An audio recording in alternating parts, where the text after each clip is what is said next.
এদিকে তাকাও, মাম্মার দিকে তাকাও। কেমন লাগছে?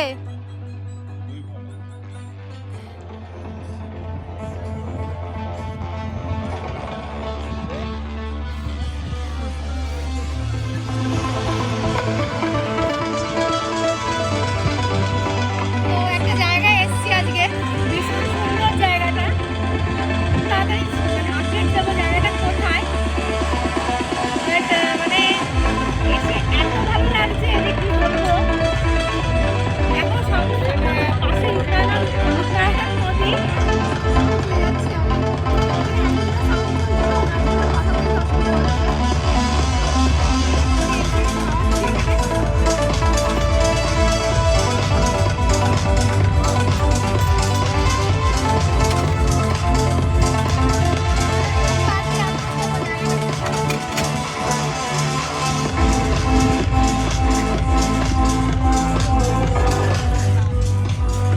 দেখো, এটা হচ্ছে রূপনারায়ণ নদী, তার পাশেই একটা ক্যাফে নিউ খুলেছে। ক্যাফেটা অনেকে হয়তো জানবে, বাট যারা জানো না তাদের জন্য তো মানে বলতেই পারি যে জায়গাটা কোথায়।